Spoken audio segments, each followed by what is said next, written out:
So this is really interesting. The Ask Project, it's a great channel.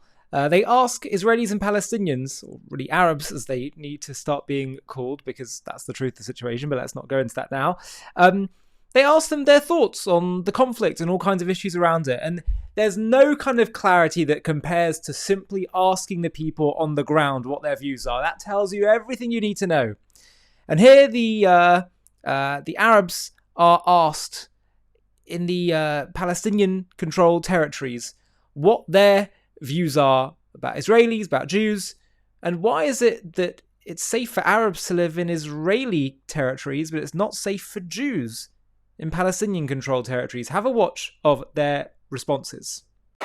Why can somebody who's Palestinian walk around openly and freely in Tel Aviv, but Jews cannot come to Hebron? ليش حدا عربي فلسطيني بيقدر يتمشى بشوارع تل أبيب مثلا بأمان بدون ما حدا يضايقه، بس إذا أجى حدا إسرائيلي أو يهودي هون على شوارع الضفة مش أمان لهم يمشوا؟ لأنه الأرض لنا وهم محتلين، وهم عارفين هذا الشيء إنه هم محتليننا ومحتلين أرضنا، فإحنا يعني بنكونش خايفين لما نكون هنا في تل أبيب. بس اليهودي اللي بيكون هون ماشي وعارف إنه الأرض مش أرضه وعارف إنه الشعب يعني ضده بيكون خايف. Why can Arabs, Palestinians of 48, walk around safely in Tel Aviv, but Jews, Israelis cannot walk around here safely? هلا الناس برا زي ما حكيت لك ما عندها الصورة كاملة. عندها سؤال، ليش العرب المسلمين بيقدروا يتمشوا مع كل الأوضاع بأمان في تل أبيب، بس إذا أجى حدا يهودي بده مثلا يتمشى برام الله أو بالضفة الغربية ما بيكون بأمان؟ ليش حدا عربي في الداخل بيكون بأمان لما يمشي؟ بالأمان غاد. أنا واحد. العربي برضه غاد ما بحس بالأمان، برغم إنه موجودين غاد. Feel safe there, even لأنه though they live there. الحين مع الأوضاع ما حدا بحس بالأمان. Don't feel safe because of the situation we are in. Nobody feels safe. طب في الأوضاع اللي قبل what about in the previous عندهم واحد بس إذا كان هو محتلنا ما بحس بالأمان لأنه جاي هو لإيش؟ Because the Jews are occupying us, they won't feel safe. Not there and not here, because they're occupying us. Why can Arab Muslims walk around openly and safely in Tel Aviv, but Jews cannot? Okay. هلا الناس برا حابة تعرف لأنها ما بتفهم الوضع هون. ليش لما مثلا لا يستمرك؟ ليش لما حدا مثلا فلسطيني عربي مسلم بيمشي في تل أبيب عادي بيكون بأمان، بس إذا أجى حدا إسرائيلي ومشى هون مش أمان؟ لأنه مش أرض. Because it's not their land when they come here. Yeah, but if you got a permit, he could go there and he's safe. I know, but they're not safe because they're not. طب هم مش بأمان هون ليش؟ يعني شو اللي بيخليهم مش أمان؟ What makes it unsafe? مش مسموح لهم يكونوا بأمان. They're not allowed to be safe at all.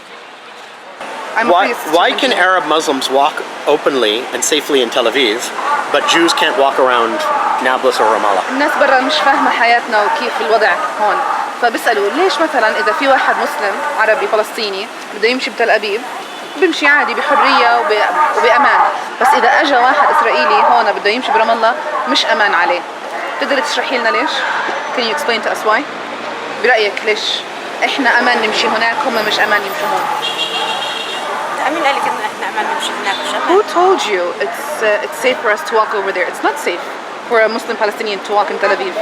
There are Arabs of 48 who walk around Tel Aviv every day. مثلا أهل ال 48 بيمشوا في عادي بيمشوا براحتهم لأنها بلادهم. They walk there confidently because it's their country, it's their land. And what if a Jew came here? What would happen? إذا واحد يهودي أجا هون مشى برام الله أو راح على نابلس يتمشى، إيش بصير فيه؟ ما بعرف. I don't know. Why can Palestinians of 48 walk openly and safely in Tel Aviv, but a Jew cannot come here? ليش العرب الفلسطينيين عرب 48 بيقدروا يتمشوا في تل أبيب بسلام، ما حداش بيقدر يعني ما حدا بيضايقهم، بس إذا حدا إسرائيلي أجا هون، حدا يهودي إسرائيلي أجا هون على الضفة ما بيكون بأمان؟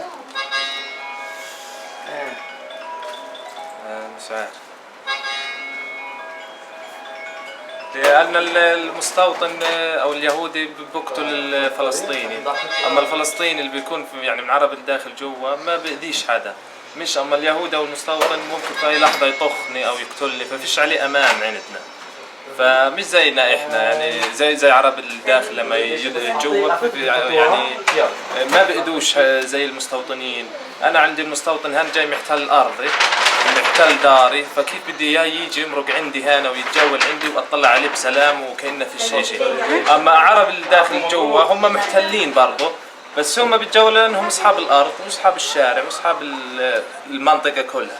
بس احنا كفلسطينيين يعني لو اشوف مستوطنا مش راح اتقبل او راح اطرده، لان في النهايه هو داخل على داري مش داخل على، وهو محتلني وداخل على داري وبقتل فيا وبحرض عليا، فانا مش راح استقبله يعني برحابه صدر وكأنه في شيء. محمود، ليش برأيك؟ رأيك انت يعني عن جد حابين نعرف ليش برأيك اذا حدا من عرب 48 كان ماشي في تل ابيب بيكون بامان، بس اذا اجى واحد اسرائيلي يهودي مشى عنا هون ما بيكون بامان؟ ما في عليه امان. هو ما في عليه امان. كيف يعني؟ هو بأذي يعني هو بأذي الشعب الفلسطيني. Why can Arabs walk around openly and safely in Tel Aviv, but Jews cannot come here? They can? Yes. Well, there is this kind of image that's been exerted to the Israelis, or Jews, as you said, that areas A, according to the Oslo Accords, are very dangerous to them, and that Arab citizens are very savages and that they might kill you once they know your religion or your ethnicity and whatever.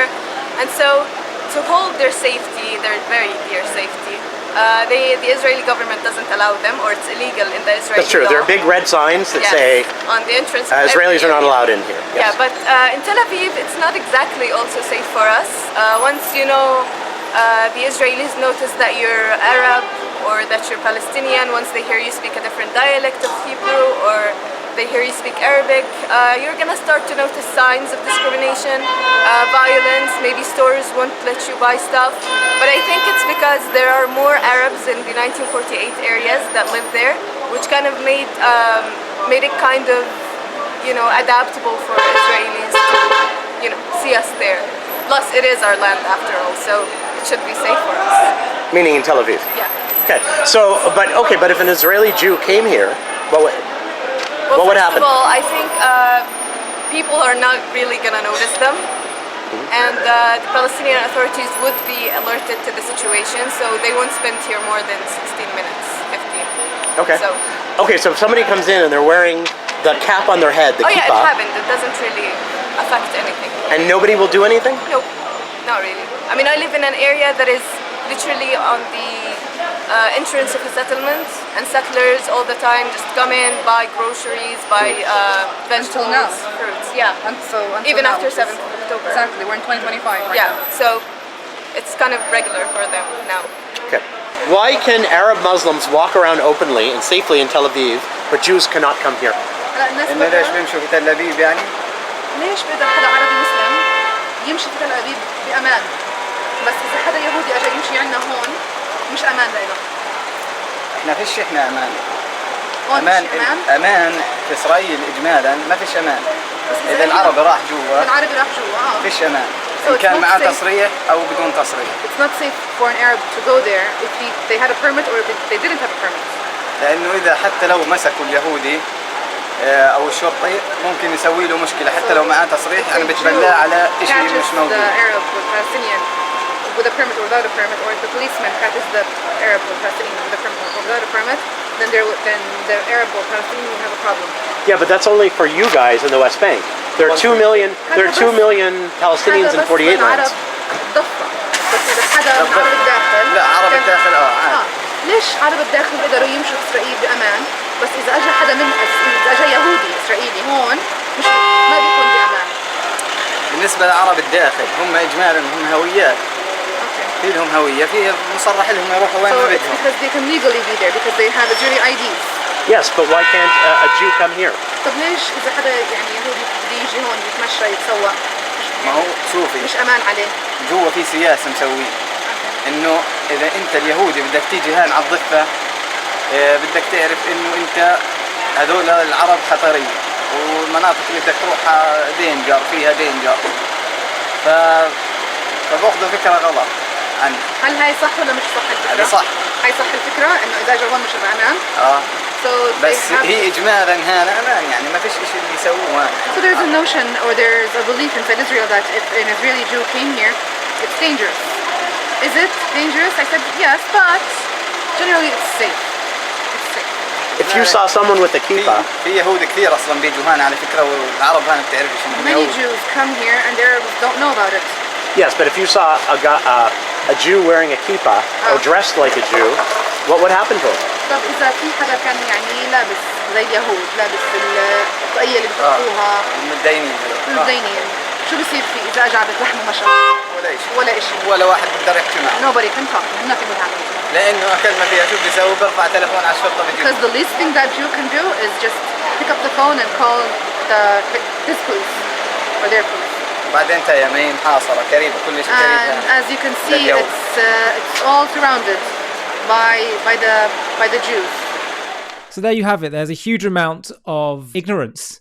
Because let me tell you something. For those who think that Jews and Israelis are perfectly safe inside of the Palestinian-controlled territories, all you need to do is just look at this incident here. Do you know about what happened in 2000? The 2000 Ramallah lynching. An attack that took place early during the Second Intifada on the 12th of October 2000. Okay, who is this gentleman over here? Sorry, I don't know why it's so suddenly gone so small. 1 second. Can you see blood on his hands? Okay, well, this is Aziz Salah, one of the perpetrators who killed an Israeli. What happened is as follows. There was a Palestinian crowd of passing funeral marchers broke in and killed 2 Israeli military reservists and then mutilated their bodies. And the military reservists, Vadim Nuritz and Yossi Avraham, had accidentally entered the Palestinian Authority-controlled city of Ramallah, and they were taken into custody, and 13 of whom were injured as well, while trying to stop the assault, but it happened nonetheless. So let's be absolutely clear, that is what happens. And there's just so much misunderstanding or ignorance or just hatred that is based on lies about the Jewish people's right to be in the land, about what happened in 1948. This notion that, well, it's our land, it's our right to be here. They've been so brainwashed so as not to understand that the Jewish people have been in this land for centuries before Islam even existed, were forcefully kicked out. The land was called Palestine to sever that Jewish connection. It was named after an extinct enemy of the Jews. And Arabs, yes, did move in after the conquest in the 7th century. And Jews started returning not through kicking them out. They returned to their ancestral, biblical, divinely given, legally as well, legally purchased homeland. They purchased it through legal means. They come back to the land, and then after the worst massacre against the Jews in human history, against a people in human history, the Holocaust, the world said, okay, the Jews should be able to restore sovereignty there. And the Arabs said no. The Jews said, you can have a state as well if you want to. They said no. And they went to war to kill the Jews. They went to war to try and annihilate them. And guess what? The Jews didn't sit on their hands and say, okay, we'll just be slaughtered. They fought back. And now they're crying because they didn't win in their war to try and kill the Jews. That's what they're upset about. So they say it's our land. Let's be clear. If any people has a right to a plot of land, it's the Jewish people and the land of Israel. And they've always, at every single turn in the re-establishment of sovereignty there, offered to find a way to make it work for them to have their own state and for Arabs to live inside of Israel, precisely as the point of this video is trying to highlight, that Arabs who are Israeli live freely with equal rights inside of Israel, but Jews can't do that in the Palestinian-controlled territories and the Arab-controlled territories. So it's so important that we get clued up on the facts here. And the crux of this is what they think happened in 1948. And that's why we've created a new documentary, just released it today on JTV Plus, our new streaming platform, with exclusive content. And the documentary is called What Really Happened in 1948, The Truth Behind the Lies. Have a watch of the trailer, and then if you want to watch it, you can click on the link in the video description. You don't want to miss this one. In 1948, the world witnessed the rebirth of the Jewish state, the State of Israel. A moment celebrated as a miracle of survival and self-determination after centuries of persecution and the horrors of the Holocaust. Yet for decades, this event has been twisted into a narrative of theft and catastrophe, with the so-called Nakba portrayed as Israel's original sin, where Jews allegedly stole Arab land and displaced innocents in a premeditated act of ethnic cleansing. But what if this story is fundamentally inverted? What if the cause and effect are the other way around? Not Israel aggressively seizing territory and Arabs responding in self-defense, but Arabs, driven by deep-seated hatred, rejecting the Jews' legal and historical rights to live in their ancestral homeland and waging a genocidal war long before Israel's re-establishment. In this JTV Plus documentary, we're going to uncover the unvarnished truth about 1948, the centuries of pogroms and anti-Semitic violence that set the stage, the Arab leaders' explicit calls for extermination, and the defensive war Israel fought to secure its existence. We'll challenge the pervasive lies head-on, showing how Arab rejection of peace wasn't about creating a Palestinian state, but about denying Jews the right to live at all. From the Nazi-allied leader of the Arabs in Palestine, the Mufti al-Husseini, to the forgotten occupations by Jordan and Egypt, when no Palestinian state was even considered, this is the story of a conflict rooted not in displacement, but in whether the Jews deserve to live in their homeland. Join us as we debunk the myths with facts, confront the historical record fairly but firmly, and reveal why 1948 was not an act of aggression, but a righteous response to annihilation. This is what really happened in 1948. To watch this JTV Plus documentary and access much more premium content, click on the link in the video description.